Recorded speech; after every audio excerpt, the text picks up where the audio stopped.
Hi guys, we're about to start chapter 11, Journey to Dream Country in the BFG.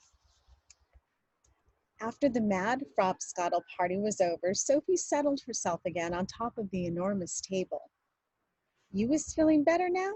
asked the big friendly giant. "Much better, thank you," Sophie said. "Whenever I is feeling a bit scrotty," the BFG said, "a few gollops of Frobscottle is always making me hopscotchy again." "I must say it's quite an experience," Sophie said. "It's a Raz Twizzler," the BFG said. "It's glorumchous." He turned away and strode across the cave and picked up his dream catching net. "I is galloping off now," he said, "to catch some more wopsy whifflin' dreams for my collection. I is doing this every day without missing. Is you wishing to come with me?" "Not me, thank you very much," Sophie said. "Not with those other giants lurking outside. I is snuggling you very cozy into the pocket of my waistcoat," the BFG said. "Then no one is seeing you."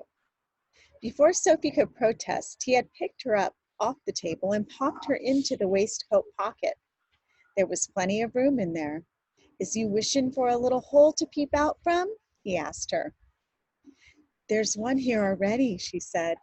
She had found a small hole in the pocket, and when she put one eye to it, she could see out very well indeed. She watched the BFG as he bent down and filled his suitcase with empty glass jars. He closed the lid, picked up the suitcase in one hand, took the pole with the net on the end in the other hand, and marched towards the entrance of the cave. As soon as he was outside, the BFG set off across the great hot yellow wasteland where the blue rocks lay and the dead trees stood and where all the other giants were skulking about. Sophie, squatting low on her heels in the pocket of the leather waistcoat, had one eye glued to the little hole. She saw the group of enormous giants about 300 yards ahead. "Hold your breaths," the BFG whispered down to her. "Cross your figglers, here we go.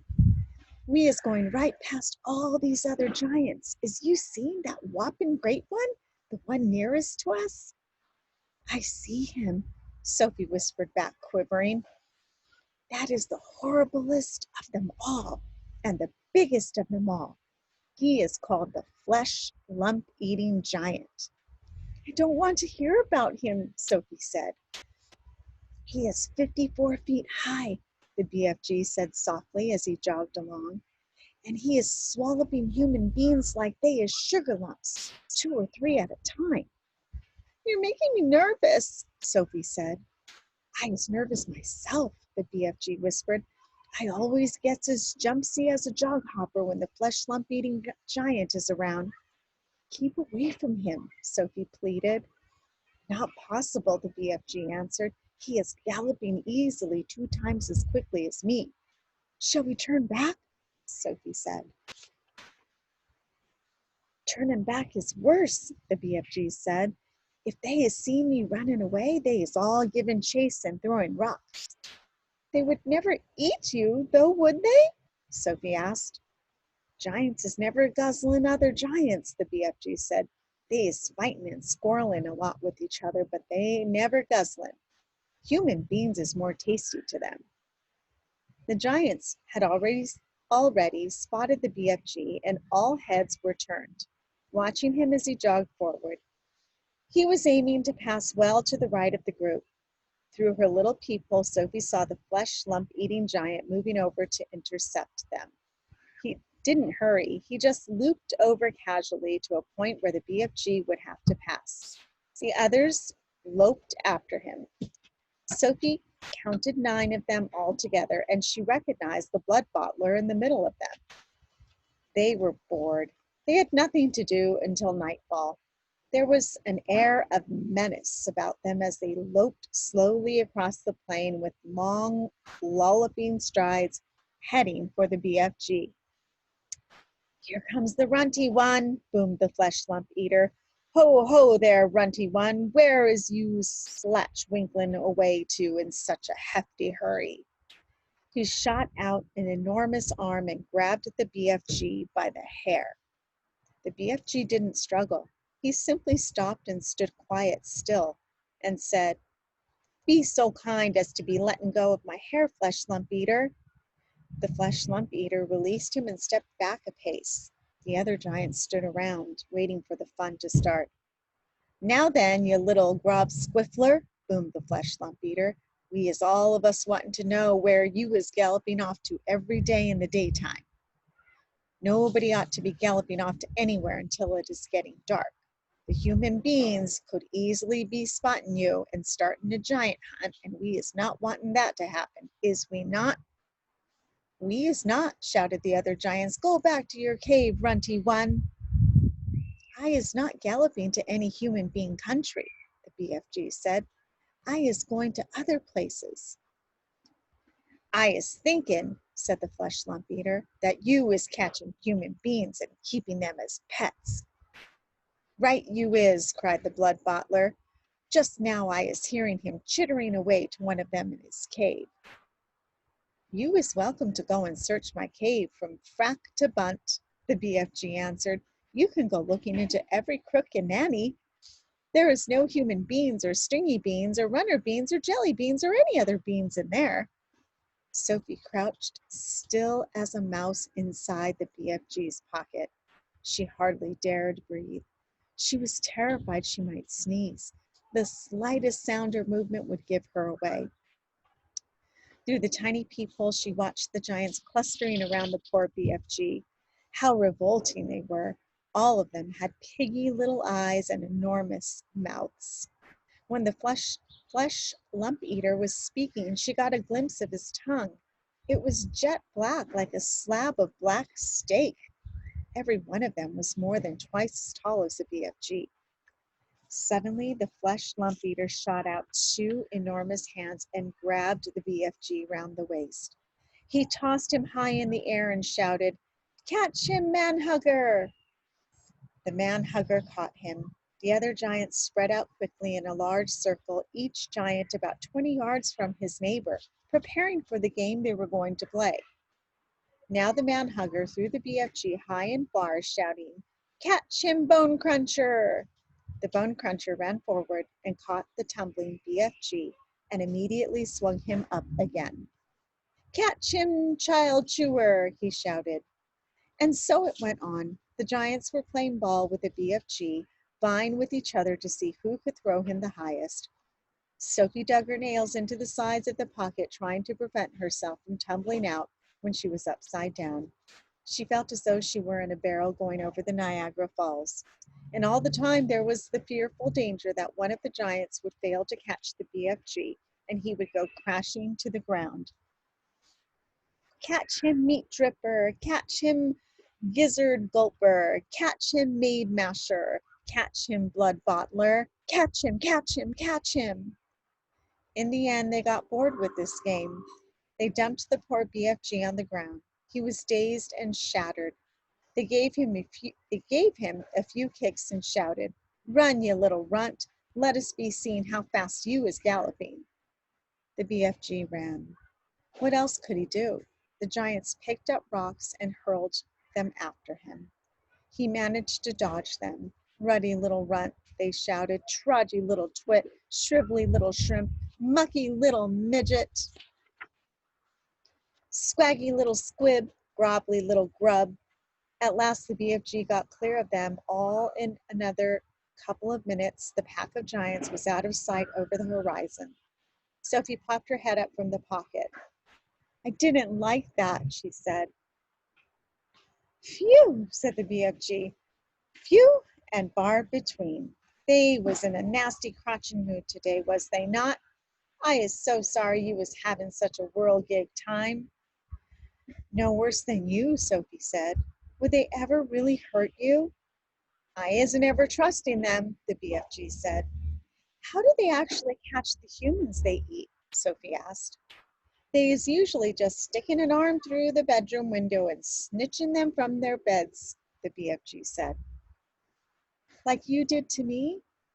"Ah, but I isn't eating you," the BFG said. "How else do they catch them?" Sophie asked.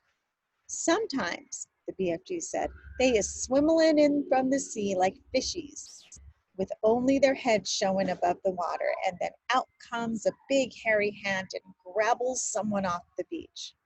Children as well? Offlin chidlers, the BFG said. Little chidlers who is building sandcastles on the beach, that is who the swimmelin' ones are after. Little chidlers is not so tough to eat as old grandmama, so says the chittle-winged giant. As they talked, the BFG was galloping fast over the land. Sophie was standing right up in his waistcoat pocket now and holding on to the edge with both hands.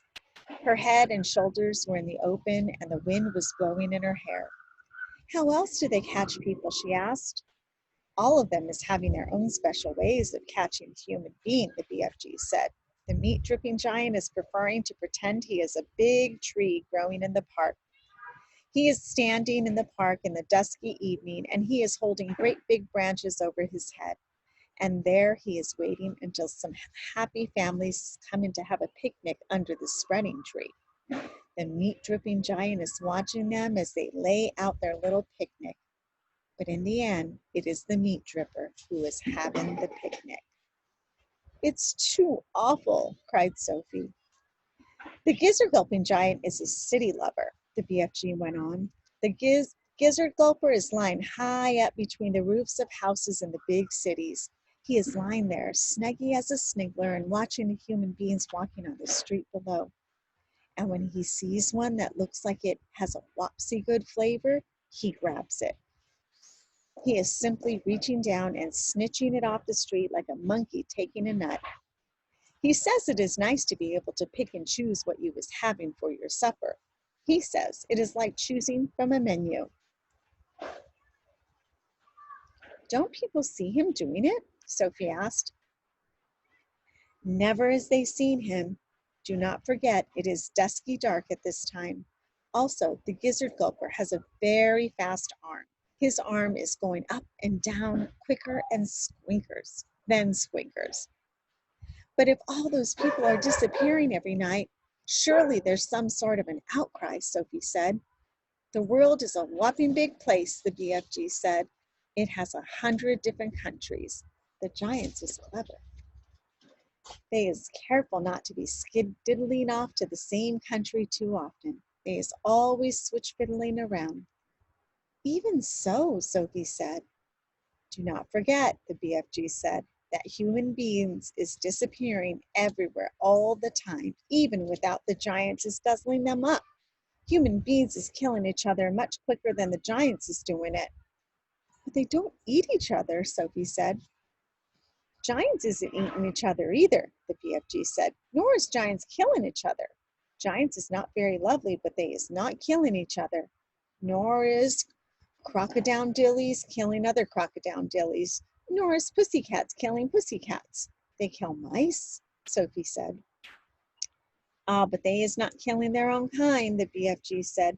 Human beings is the only animals that's killing their own kind. Don't poisonous snakes kill each other? Sophie asked. She was searching desperately for another creature that behaved as badly as the human. Even poisonous snakes is never killing each other, the BFG said, nor is the most fearsome creatures like tigers and rhinoceroses. None of them is ever killing their own kind. Has you ever thought about that? Sophie kept silent. I is not understanding human beings at all, the BFG said. You is a human being, and you is saying it is grisling and horrigust for giants to be eating human beings, right or left? Right, Sophie said. But human beings is squishing each other all the time, said the BFG. They is shooting guns and going up aeroplanes to drop their bombs on each other's heads every week. Human beings is always killing other human beings. He was right. Of course he was right, and Sophie knew it. She was beginning to wonder whether human beings were actually any better than giants. Even so, she said, defending her own race, I think it's rotten that those foul giants should go off every night to eat humans. Humans have never done them any harm. That is what the little piggy wig is saying every day, the BFG answered. He is saying, I has never done any harm to the human being, so why should he be eating me? Oh dear, Sophie said. The human beings is making rules to suit themselves, the BFG went on. But the rules they is making do not suit the little piggy wiggies. Am I right or left? Right, Sophie said. Giants is also making rules. Their rules is not suiting the human beings. Everybody is making his own rules to suit himself. But you don't like it that those beastly giants are eating human beings every night, do you? Sophie asked. I do not, the BFG answered firmly. One right is not making two lefts. Is he quite cozy down there in my pocket? I'm fine, Sophie said. Then suddenly, once again, the BFG went into that magical top gear of his. He began hurtling forward with phenomenal leaps. His speed was unbelievable. The landscape became blurred, and again Sophie had to duck down out of the whistling gale to save her head from being blown off her shoulders. She crouched in the pocket and listened to the wind screaming past. It came knifing in through the tiny peephole in the pocket and whooshed around her like a hurricane. But this time the BFG didn't stay in top gear long. It seemed as though he had had some barrier to cross, a vast mountain perhaps, or an ocean, or a great desert. But having crossed it, he once again slowed down to his normal gallop, and Sophie was able to pop her head up and look out once more at the view. She noticed immediately that they were now in an altogether paler country. The sun had disappeared above a film of vapor. The air was becoming cooler every minute. The land was flat and treeless, and there seemed to be no color in it at all. Every minute the mist became thicker. The air became colder still, and everything became paler and paler until soon there was nothing but gray and white all around them. They were in a country of swirling mist and ghostly vapors. There was some sort of grass underfoot, but it was not green, it was ashy gray. There was no sign of a living creature and no sound at all except for the soft thud of the BFG's footsteps as he hurtled on through the fog. Suddenly he stopped. We is here at last, he announced. He bent down and lifted Sophie from his pocket and put her on the ground. She was still in her nightie and her feet were bare. She shivered and stared around her at the swirling mist and ghostly vapors. Where are we? She asked. We is in dream country, the BFG said. This is where all dreams is beginning. And that is the end. The next chapter is dream catching. Can you visualize what dream country must feel like or smell like or look like or sound like? Walter came to join us for the end of this chapter. Enjoy, and I will see you next time. Say bye, Walter. Yeah.